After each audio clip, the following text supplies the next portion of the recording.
Salut, c'est Marco de Top for Phone. On se retrouve aujourd'hui pour la vidéo de test de l'Energy Phone Pro 4G que vous voyez tout de suite devant vos yeux et que je vous ai présenté très récemment lors de la très habituelle, traditionnelle, classique vidéo de déballage de la boîte que vous voyez en haut à droite de cette image. Alors, l'Energy Phone Pro, comment ça s'écrit? Ça s'écrit comme ça, Energy Phone Pro 4G, et c'est un mobile de la marque Energy System, une marque espagnole que je vous ai déjà présentée à de nombreuses reprises lors de déballage, de tests. Alors aujourd'hui, on est bien sur le Phone Pro 4G, ça vous l'avez compris. On va prendre le temps de le détailler, ce téléphone. Un téléphone qui vient tout juste d'être lancé, tout juste d'être commercialisé. On est en mai 2016 lorsque je fais cette vidéo. En mai 2016, ce téléphone a été commercialisé et été lancé au prix maximum conseillé de 199 euros. 199 euros, c'est son prix. Donc le prix d'un téléphone entrée de gamme qui pourtant, vous allez le voir tout au long de cette vidéo, en propose pas mal. Et c'est l'intérêt justement des mobiles de la marque Energy System, c'est que le ratio spécification-prix est généralement très élevé. On est sur du satisfaisant, au moins à ce niveau-là. Alors on va prendre le temps de détailler ce mobile et la première partie de cette vidéo c'est l'esthétique. On va prendre le temps donc de regarder le téléphone. Ici on est sur la version qui s'appelle la version Navy, la version noire qui possède de très légers reflets bleutés dans l'écran, dans le dos en vitre en verre arrière. Donc du coup d'ailleurs surtout ce que vous voyez en fait c'est pas mal de reflets, donc je m'excuse. Mais voilà, on est donc sur le dos noir, légèrement teinté bleu au niveau des reflets. Bon, la seule chose que vous voyez donc c'est la caméra et les lumières. Voilà, donc version noire, ce téléphone existe aussi en version blanche, blanc, qui s'appelle la version Pearl. Donc il y a le noir Navy et le blanc Pearl, sont les deux déclinaisons couleurs de ce téléphone. Alors, sur sa face avant, on retrouve ici un écran de 5 pouces surmonté d'un capteur photo frontal, accompagné d'un flash LED, ce qui mérite d'être souligné, et de son écouteur, capteur de luminosité de proximité bien sûr. En dessous de l'écran, on retrouve 3 touches sensitives, alors qui ne sont pas en dessous, qui sont intégrées à l'écran, puisqu'elles sont tactiles, pardon, elles ne sont pas sensitives, justement, elles ne sont pas en dessous de l'écran. Donc 3 touches tactiles. Sur le côté gauche du mobile, on retrouve donc un cadre métallique qui fait tout le tour, donc c'est le pourtour, mais c'est un cadre métallique, c'est pas juste des languettes qui sont collées, donc c'est vraiment un cadre, ça rigidifie le téléphone. Vitre avant Corning Gorilla, vitre arrière Corning Gorilla visiblement, les deux sont traités anti-rayures anti-casse, le téléphone est très rigide, petite particularité, donc on est sur un téléphone qui est très bien construit. Sur le côté gauche du mobile, on retrouve donc un bouton de contrôle de volume plus-moins, rien à dire, il est bien placé, pas de cliquetis intempestif. Sur le dessus du mobile, on retrouve le jack 3.5 accompagné d'un micro secondaire. Sur le côté droit du mobile, on retrouve le bouton on-off, un slot ici qui permet de glisser soit deux cartes SIM, soit une carte SIM plus une micro SD. En dessous du téléphone, on retrouve ici le connecteur micro USB et la grille du haut-parleur qui est aussi le micro primaire. Et je vais vous faire écouter le son d'ici quelques instants. L'arrière du mobile permet donc de retrouver le capteur dorsal photo accompagné de son flash LED, lui aussi bien sûr. On retrouve le logo Energy System, donc une sorte de cœur check. Hein. Voilà, ça c'est vraiment le logo Energy System. En dessous, en bas, l'Energy Phone Pro 4G. Alors Energy Phone Pro 4G et Energy Pro 4G. Bon, enfin bon, peu importe. En tout cas, il s'appelle Phone Pro 4G. Donc design by Energy System, oui. On imagine qu'il a été designé par Energy System, mais construit bien sûr, comme toute la production mondiale de smartphones, en Chine. Alors voici pour le petit tour du propriétaire. Globalement, je trouve que ce téléphone présente très bien, franchement très bien. Le niveau de finition est tout à fait bon. On est sur des standards élevés de qualité. On est sur des standards élevés au niveau de la finition. La construction est vraiment parfaite, il n'y a rien à redire dessus. On est sur un téléphone qui fait 14,2 cm de long, 7,2 cm de large et 0,7 cm d'épaisseur, donc 7 mm d'épaisseur. Le tout pour un poids relativement léger de 130 grammes. 130 grammes. On est sur quelque chose de bien pensé au niveau du design, bien pensé au niveau de la construction, donc, et qui se prend bien en main, puisqu'on est sur un téléphone qui reste encore dans des dimensions raisonnables, en raison d'un écran de 5 pouces, avec une bonne petite optimisation de l'épaisseur du téléphone. Voilà, donc on n'est pas sur des cadres extrêmement fins, hein, on n'est pas sur des bordures fines, mais on est sur un téléphone qui est bien construit, bien pensé. Alors un téléphone qui par contre devrait être bien pris en main, parce que le dos est extrêmement glissant. Heureusement, le dos, lui, n'a que très peu de poids, justement très peu d'emprise au niveau de votre prise en main. Vous voyez, il n'y a pas vraiment d'usage au niveau du dos. Le dos, en fait, est tellement plat que quand vous prenez le téléphone en main, quand vous faites la courbe de votre main, en fait, il n'a plus d'impact. Mais le dos est glissant, ça, il faut le savoir. Donc, par contre, le cadre métallique, lui, tombe bien, il y a un petit arrondi. Donc, c'est pas mal. Voilà, donc, voilà. Je me répète, mais bonne construction du téléphone. Au niveau de l'image, alors au niveau de l'image, là aussi on est plutôt gâté. Alors on est sur un écran de 5 pouces, ce qui est déjà pas mal puisque c'est un standard, c'est quelque chose qui se retrouve de façon fréquente, qui devient un peu la taille classique standard, donc je viens de le dire, avec une technologie AMOLED. Alors c'est pas du Super AMOLED ou autre, c'est de l'AMOLED, mais c'est déjà très bien, ce qui permet d'avoir un très bon niveau de contraste. Là-dessus il faut bien être clair, il faut bien insister, on est sur un bon niveau de contraste. Des couleurs qui peuvent être, en fonction de certains, jugées vives, mais vous avez un mode de réglage de couleurs ici dans ce mobile.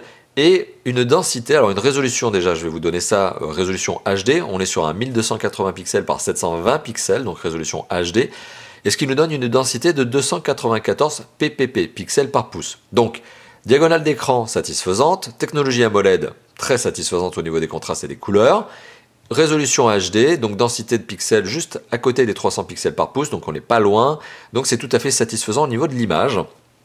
Donc pour d'ailleurs vous donner une petite idée, je vais lancer tout simplement une petite vidéo. Et ça va me permettre aussi de vous donner une idée du son. Alors là je mets le son à fond, maximum. Le son est puissant, hein, clairement puissant, plutôt clair.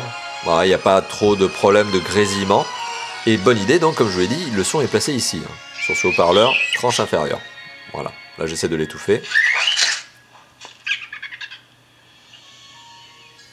Voilà, donc le son est bien véhiculé ici, pas au dos de l'appareil, donc vous pouvez poser le téléphone sur une table, le son n'est pas étouffé. Donc c'est une bonne note, moi j'aime bien ce genre de choses. Je trouve que c'est une bonne idée de le mettre justement sur la tranche inférieure. Alors au niveau de l'image, comme je vous le disais, on est sur du plutôt satisfaisant, hein. Alors on n'est pas sur du Full HD, on est sur de l'HD Ready, mais c'est déjà pas mal du tout. Donc il y a une vraie gestion aussi du contraste, ça c'est vraiment très agréable, c'est un peu la force notamment des écrans AMOLED. Alors au niveau de l'écouteur et du jack 3.5, j'ai pas grand chose à dire dessus, hein. Ce sont des composants qui sont classiques. Le jack 3.5, parenthèse, est un jack 3.5 au format CTIA, hein, et non pas OMTP, donc faites bien attention au type de casque que vous allez brancher dessus. Au besoin, il existe des adaptateurs OMTP CTIA. Voilà, mais donc sachez que c'est un jack 3.5 CTIA. On a fait le tour de l'écran et de justement son image, de la qualité d'image, du son. On va passer notamment maintenant aux performances. Alors, pour valoriser les performances d'un téléphone, vous le savez, j'utilise plusieurs applications, notamment Antutu, ici dans sa version 6, 6.1.4 pour être plus précis, mais version 6. Ce qui fait que l'échelle de référence a un peu bougé, hein. La version 6 est un petit peu plus sanctionnante, on va dire, au niveau du score. 25 087 points, donc on va arrondir à 25 100 points. C'est un score tout à fait correct pour ce que l'on peut qualifier d'aujourd'hui de téléphone entrée de gamme, clairement. En 2015, Antutu V6 aurait existé en 2015, existait déjà d'ailleurs, mais bon. Enfin, je crois. 25 000 points en 2015, c'était un peu, voilà, c'était la limite du moyen de gamme. Aujourd'hui, c'est clairement à l'entrée de gamme. Voilà, donc tout ça pour vous dire que on est sur un score qui est conforme à ce qu'est ce téléphone, entrée de gamme, mais qui lui permet malgré tout d'assurer de bonnes performances. Le score en fait n'est que le reflet de composants, qui sont ceux que je vais vous donner, et ces composants assurent de bonnes performances à ce téléphone, voilà pour être précis. Donc on est sur un téléphone qui possède un processeur 8 cœurs cadencé, donc c'est 8 cœurs à 1,5 GHz, processeur 64 bits, ce qui ne veut pas dire grand chose et qui ne pèse pas beaucoup dans la balance. Enfin bon, sachez donc que c'est un processeur 8 cœurs, 64 bits, 1,5 GHz, qui est accompagné donc d'un processeur de calcul graphique, un processeur graphique, un Adreno 405. Alors l'Adreno 405 qui va de pair avec le processeur donc, que je viens de vous indiquer, qui est un Qualcomm Snapdragon 616. Précisément le modèle, alors ça parlera aux connaisseurs, MSM 8939. Voilà, tout ça pour vous dire qu'on est sur de l'Adreno, on est sur du Qualcomm, donc ce sont des composants plutôt sympas, parce que Qualcomm n'est pas la marque la moins chère tout de même en composants.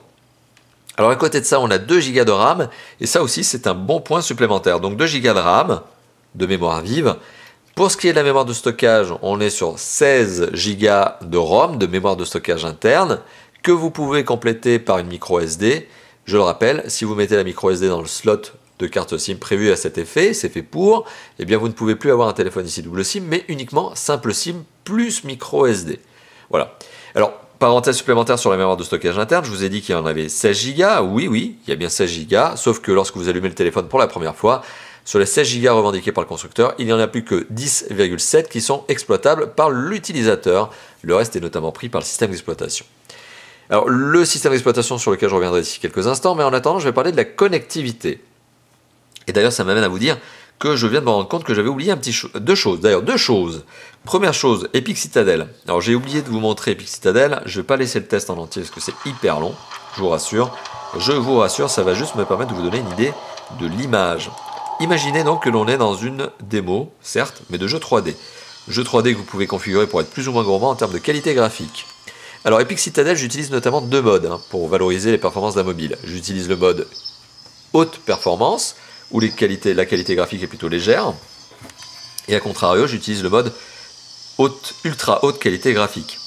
Et alors pour le coup, le mode ultra haute performance permet d'afficher plus de 61 images par seconde, ce qui est un score vraiment énorme, enfin en tout cas qui garantit une extrême fluidité de l'image. Et lorsque je mets le téléphone en mode ultra haute performance, donc c'est l'autre côté, c'est celui qui en demande le plus au téléphone, on a on a 40 images par seconde. Voilà, donc on est sur un téléphone qui possède une bonne fluidité d'image, très appréciable. Donc là, il y a quelques petites saccades, mais je vous rassure, lorsque je vous montrerai, si je n'oublie pas, Asphalt 8, alors les saccades, elles sont très minimes. Moi, je les perçois, je ne sais pas si à la caméra ça passe, mais je perçois notamment une saccade au moment où on passe à côté de cette tour. Voilà. Mais ça reste vraiment extrêmement fluide en termes de qualité d'image. Comme je vous l'ai dit, Asphalt 8, pas de souci, mode qualité graphique élevée, ça passe même très très bien. Alors autre chose dont je me suis rendu compte de l'oubli, c'est notamment que je ne vous ai pas précisé qu'il y avait bien une lettre de notification. Alors la lettre de notification, je vais tout simplement forcer entre guillemets son usage. Je vais vous montrer que voilà, lorsque vous êtes en charge, le téléphone a une lettre de notification qui s'allume en rouge autour du bouton. Bouton power, bouton on-off. Et lorsque le téléphone est chargé notamment, la lettre de notification devient verte. Alors c'est bien une lettre de notification, sauf qu'elle est à un emplacement qui est assez particulier. Je suis assez fan au niveau du design, donc c'est vrai que c'est original. Par contre, au niveau du placement, lorsque vous posez le téléphone sur une table, la lettre de notification, vous n'allez pas la voir sur le côté. Donc il faut vraiment mettre le téléphone dans un angle assez bizarre pour avoir la lettre qui vous saute au visage, quoi. Donc bon, c'est un placement design, mais c'est pas un placement ergonomique, fonctionnel, ce qui est un petit peu plus dommage pour le coup. Mais voilà, c'est pas non plus un point extrêmement catastrophique. Alors au niveau de la connectivité, on est sur quelque chose de plutôt étendu. On est sur quelque chose de plutôt bien fait. On est sur un téléphone qui possède, bien sûr, alors les 4 fréquences nécessaires pour les appels et les SMS, donc le GSM. À côté de ça, on est sur un téléphone 2G, 3G, 4G, 4G LTE, donc on a toutes les fréquences nécessaires, bien sûr, pour l'usage notamment en France. Bon point, donc on est sur un GSM, 2G, 3G, 4G, 4G LTE, très clair, très bien, qui marche bien d'ailleurs, pas de problème au niveau des accroches.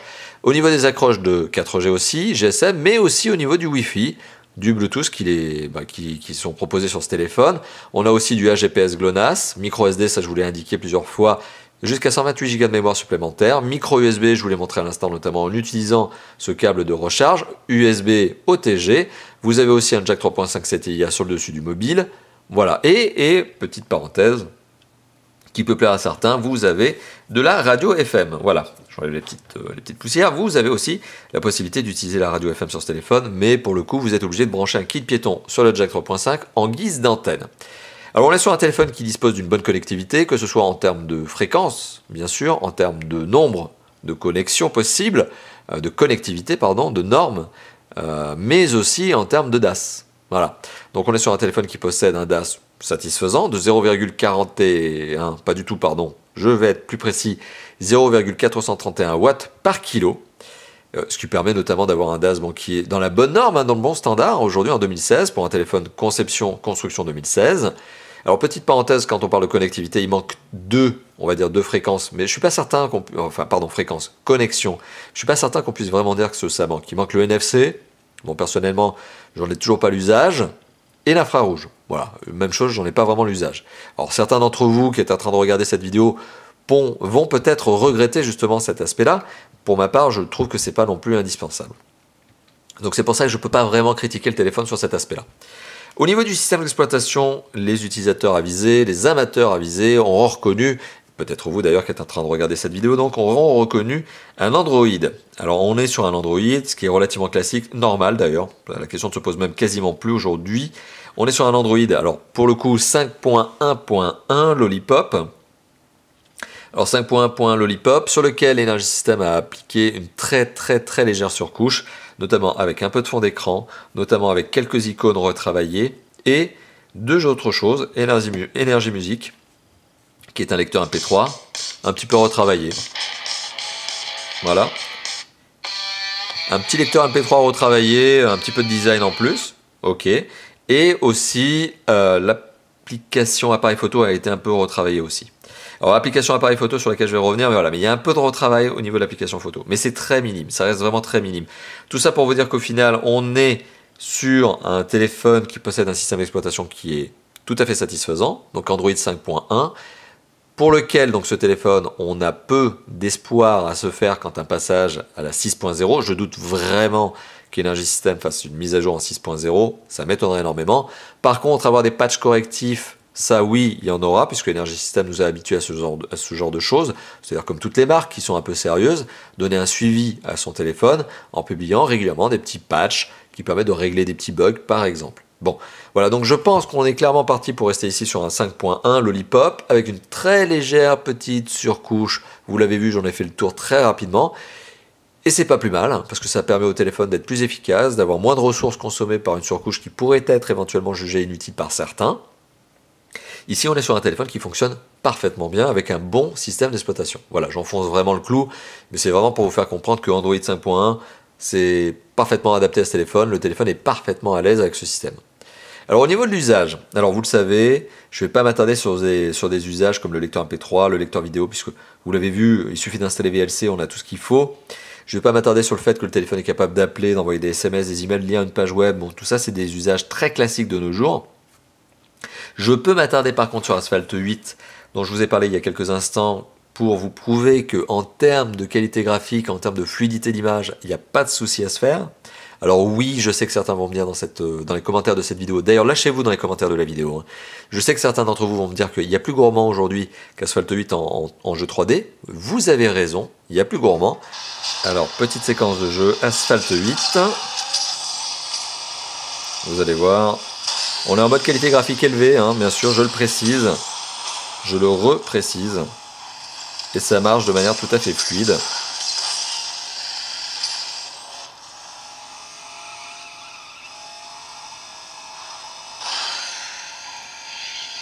Voilà. Donc rien à redire au niveau de la fluidité du jeu en lui-même.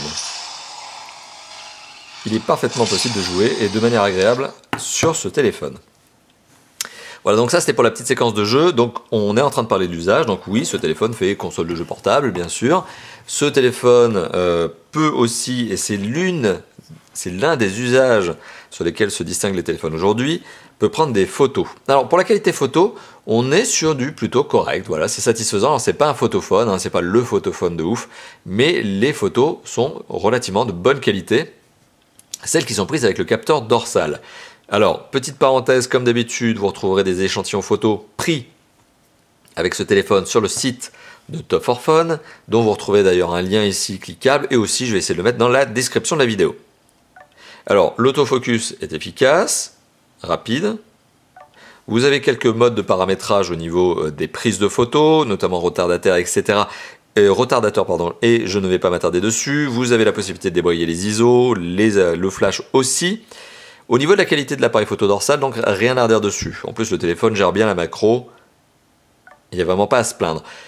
Par contre, au niveau du capteur photo frontal, on est sur un 5 mégapixels, donc 13 mégapixels à l'arrière, 5 mégapixels à l'avant. Alors le 5 mégapixels, il permet de prendre des bons petits selfies, quoi. Il dépanne. Voilà. Là, j'ai activé de force le flash. Je peux aussi le laisser en usage automatique. Voilà. Donc le capteur photo frontal se débrouille. C'est pas qu'il est mauvais, mais c'est que ça reste quand même un 5 mégapixels. On peut pas trop lui en demander. Donc c'est bon, tout juste bon pour prendre des photos qui vont faire rire vos copains, vos copines en les publiant sur Facebook, sur Snapchat, etc. Mais c'est pas le vrai appareil photo, quoi. Il faut être vraiment réaliste là-dessus. On n'est pas encore au niveau des bons selfie phones. Et même les selfie phones ne sont pas vraiment au niveau des vrais appareils photo. Il y a quand même encore cette petite différence encore en 2016. Bon, on n'y est pas encore. On n'est pas loin d'avoir des très bons selfie phones, mais bon. Et en tout cas ici, c'est pas tout à fait le cas. On est sur des résultats corrects à la face, selfie, mais passable, voilà, correct. Par contre, le capteur dorsal, lui, à l'arrière, il est pas mal. Il est pas mal, voilà. Allez, hop, je rallume le téléphone. Donc ça, c'était pour parler de, justement, ce capteur photo. Au niveau de la batterie, alors il faut savoir que ce téléphone a, on va qualifier ça de bonne autonomie, dans le sens où, justement, 1 heure de vidéo avec ce téléphone, c'est entre 18 et 20% de batterie consommée. Ce qui veut dire que c'est un téléphone qui atteint la journée avant d'être chargé. Donc on est dans les bons standards, là aussi. Au niveau de l'autonomie, il n'y a pas de mode spécifique économie d'énergie dans ce téléphone, il y a le mode de base, mais il n'y a pas de suroptimisation de la part d'Energy System, contrairement à certains constructeurs qui ont mis des petites surcouches assez optimisées au niveau de la consommation énergétique. Ici, on est sur du très basique, mais ça marche. 18 à 20% d'énergie consommée pour 1 heure de vidéo, c'est dans les bons standards. Voilà. Donc il est temps d'arriver à la conclusion de cette vidéo et finalement, eh bien, qui dit conclusion, de vous résumer en quelques points ce que je pense de ce téléphone. Et alors déjà, je vais commencer par est-ce que c'est un bon téléphone ou un mauvais téléphone? Est-ce que c'est un bon téléphone? Oui, clairement, je trouve que c'est un bon téléphone. Il est homogène, vraiment un bon résultat homogène. Est-ce qu'il en donne pour son argent et donc finalement est-ce que je peux le recommander? Oui, parfaitement, je peux le recommander puisque au final, donc il est adapté à son prix est tout à fait cohérent vis-à-vis de ce que propose ce téléphone. D'ailleurs, en plus, ce téléphone, comme je vous l'ai dit en début de vidéo, en propose un peu plus que ce que ne pourrait laisser entendre son prix, qui est plutôt entrée de gamme. On est sur un téléphone qui est bien construit, bien conçu, bon écran, performance adaptée, vraiment adaptée, fluidité d'image, alors c'est pas des performances de ouf, mais ça permet notamment au téléphone de très bien s'en sortir en jeu 3D, bonne connectivité, même si certains tatillons pourraient remarquer et noter l'absence de NFC, mais bon, et encore, et d'infrarouge, ouais. Le système d'exploitation 5.1 d'Android avec une très légère surcouche, aucun espoir à se faire pour le passage en 6.0, mais ça marche bien. Voilà, il n'y a pas besoin de faire plus que ça, c'est fonctionnel, c'est efficace, tant mieux. Et au niveau de l'usage, alors si le capteur dorsal est sympathique, le frontal l'est, on va dire de manière correcte, l'autonomie tout à fait satisfaisante, on va dire correcte également. Et en jeu, 3D, vous l'avez vu, il n'y a pas vraiment de souci à se faire. Hein. Donc voilà, concrètement, on est sur un téléphone qui est homogène, vraiment c'est ça, homogène, qui en propose pour son argent, qui en donne pour son argent, pour son prix. Moi je le trouve bien, vraiment je le trouve bien, je le trouve satisfaisant, donc c'est clairement un téléphone que je vous recommande parmi, et c'est sans doute le point entre guillemets faible de ce téléphone, parmi d'autres. Finalement, le problème de ce téléphone, c'est qu'il est en concurrence frontale avec énormément de téléphones entrée de gamme en 2016.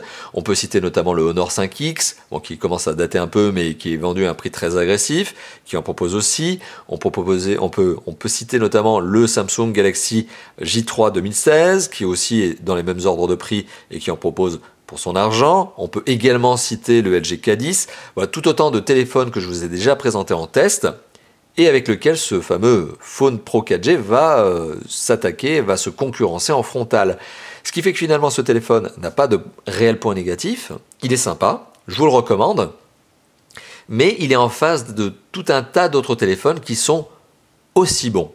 Pas meilleurs, mais qui sont aussi bons. Donc finalement, ce qui va peser un petit peu dans votre choix ici, et c'est ce qui fait un peu la différence de ce téléphone par rapport aux autres, c'est notamment son design, puisque les autres sont encore pour certains en construction plastique, celui-là est en double couche en verre, à l'avant, à l'arrière, cadre métal. Voilà, c'est un des points de différence notamment de ce téléphone par rapport aux autres concurrents, c'est notamment le niveau de finition, c'est le design, qui vous fera peut-être pencher vers une marque moins connue en France qu'Energy System, visiblement qui est connue en Espagne, c'est une marque qui marche bien en Espagne, c'est une marque qu'on connaît encore peu en France, mais c'est voilà, c'est ce peut-être plus du design qui vous fera aller plus vers ce Phone Pro 4G que vers d'autres marques que je vous ai citées qui sont autrement plus célèbres, on va dire, en France. Voilà. Merci d'avoir visionné cette vidéo. Maintenant que vous avez mon avis sur ce téléphone, n'hésitez pas aussi à lâcher le vôtre. Vous êtes peut-être déjà propriétaire de ce téléphone, ou vous allez l'être. En tout cas, vous vous êtes peut-être fait votre propre opinion tout au long de ce test, vis-à-vis de toute cette série de points que je vous ai énumérés. Donc n'hésitez pas à commenter, hein, vous lâchez en bas de cette vidéo. N'hésitez pas aussi à liker la vidéo si elle vous a plu. Alors, à la partager aussi et surtout à vous abonner à notre chaîne YouTube. Pareil, même chose, c'est un bouton en dessous de la vidéo, voilà, ou un petit icône ici en bas à droite. Donc, n'hésitez pas à cliquer sur toutes ces petites choses, ça nous fera plaisir, ça nous encourage tout simplement à faire de plus en plus de vidéos de test. Et je vous remercie encore une fois de plus, je me répète, je le sais, je vous remercie d'avoir visionné cette vidéo et je vous dis à très très bientôt pour d'autres tests, d'autres déballages, etc., etc., etc., comme d'habitude chez Top4Fun. Allez, à bientôt, ciao ciao.